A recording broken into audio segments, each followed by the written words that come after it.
Seja bem-vindo, seja bem-vinda a mais um vídeo do nosso canal. Desta vez, as atividades são da semana 2 do PET número 3, sexto ano. O tema das atividades é o gênero textual conto. O texto que você vai ler é um daqueles que andaram de boca em boca e acabou selecionado para os livros de contos na literatura.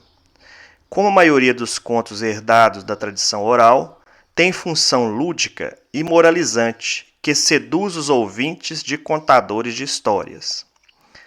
Na sequência vem o Para Saber Mais, com uma sugestão para você acessar aqui o site e ver no YouTube o projeto Libras Hora do Conto. Depois disso, vem as atividades com o texto A Cumbuca de Ouro. Então, aqui pede para você fazer a leitura deste conto. Após a leitura, vêm as atividades.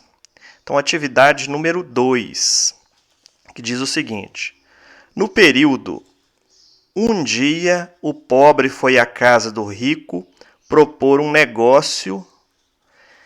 A expressão um dia pode ser substituída por... Então, a expressão que vai substituir um dia é certo dia. Tem uma expressão correspondente a um dia. Número 3. No conto, os personagens que aparecem são... Então, lá no início do conto, os personagens são apresentados. Vamos voltar lá no início para poder localizar. Então, eram dois vizinhos. Então, aqui a apresentação dos personagens no início do conto. Um rico, o outro pobre. E aqui, logo no início do segundo parágrafo, vem falando da mulher. Então, aqui no início, é a apresentação dos três personagens. Então, vamos marcar aqui a resposta correta: o rico, o pobre e a mulher. Então, é a última alternativa. Questão 4. Assinale a opção 1 ao que se refere ao personagem pobre e número 2 ao que se refere ao personagem rico. Disse o marido que era homem de muita honestidade. Então, aqui se refere ao personagem pobre. Então, aqui número 1. Segunda alternativa. Disse o dono da propriedade. Então, aqui se refere ao personagem 2, ao personagem rico. Questão número 5. Uma das características principais dos contos é a passagem do tempo, que é marcada pelos verbos no passado, pretérito imperfeito e pretérito perfeito. O pretérito imperfeito é aquele que vai indicar uma ação inacabada. O pretérito perfeito já é o contrário, indica uma ação terminada, que pela leitura parece que não vai voltar a acontecer. Então escreva PI para pretérito imperfeito ou PP para pretérito perfeito para os verbos abaixo. Então, o primeiro verbo, eram.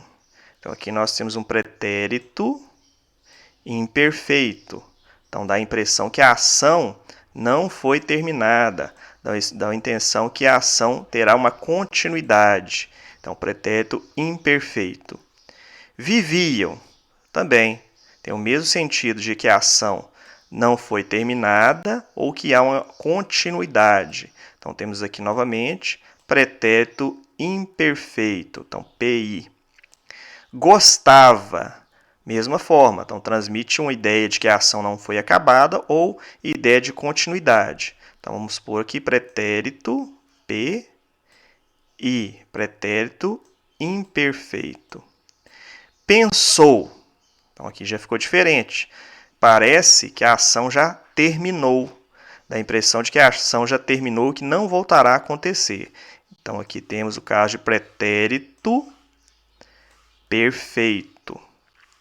Passavam, novamente, volta aqui a impressão de que a ação não foi terminada, está inacabada ou há uma continuidade.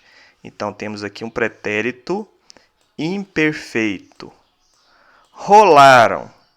Então, aqui já é o que é passado, que a ação já foi terminada.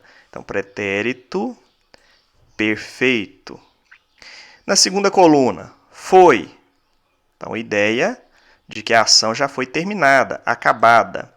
Descobriram, também, a ação terminada, acabada.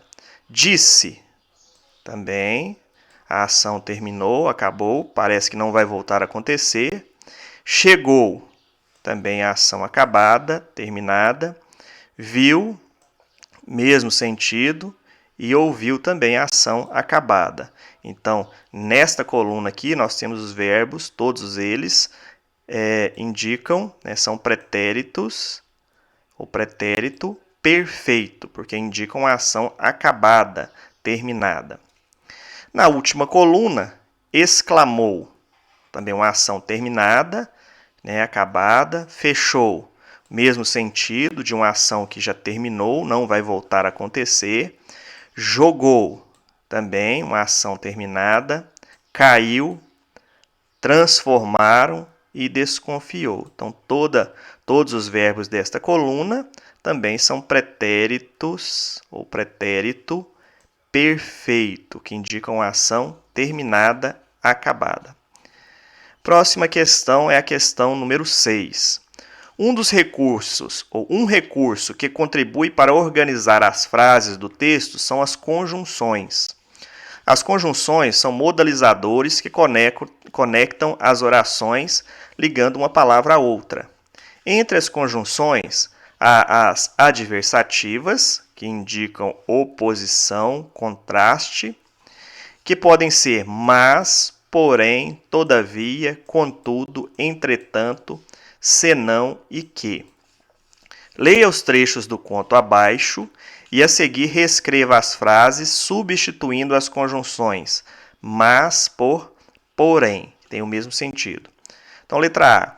O pobre voltou para sua casinha e o rico foi correndo tomar posse da grande riqueza. Mas quando chegou lá, então aqui na letra A é só para fazer a troca. Reescrever esta frase trocando o mas por porém. Então, o pobre voltou para sua casinha e o rico foi correndo tomar posse da grande riqueza. Porém, quando chegou lá, é só reescrever aqui trocando o mas pelo porém. Na letra B, aquele malandro quis trapacear comigo, mas vou pregar-lhe uma boa peça. Então, é trocar o mas pelo porém. Então, reescrever a frase neste espaço, trocando o mas pelo porém. E aqui na última questão, diz o seguinte: em qual oração a substituição foi adequada? Explique. Então, aqui na letra A, a troca é inadequada, não podemos trocar o mas pelo porém. E na segunda está adequada. Por quê? Porque o mas, como foi dito aqui anteriormente, indica uma oposição, um contraste, uma oposição de ideias. E a oração que passa esse sentido de contraste, de oposição de ideias, é esta aqui da letra B. Aquele malandro quis trapacear comigo. Porém, então vem uma coisa contrária. Então essa oração aqui indica um contraste, né? O contrário do que foi dito na primeira oração. Então aqui pode ser trocado pelo porém. O mas está adequado e o porém também estaria adequado, assim como todavia, contudo, entretanto e senão. A primeira, né, está incorreto, não pode ocorrer, nem pode-se usar o mas aqui, porque a ideia aqui é uma ideia de adição, né, uma ação, aconteceu a primeira ação aqui na primeira oração, e aqui houve um acréscimo de outra oração. Então, não pode ser a conjunção mas, tem que ser uma conjunção que indica adição. Então, está incorreto tanto o mas quanto o porém. Então, a resposta aqui é a segunda oração, pois nela a segunda oração indica um contraste. Foi o que eu mostrei aqui na resposta. Então, estas foram as atividades da semana 2. Eu fico por aqui. Bons estudos a todos. Até o próximo vídeo e tchau!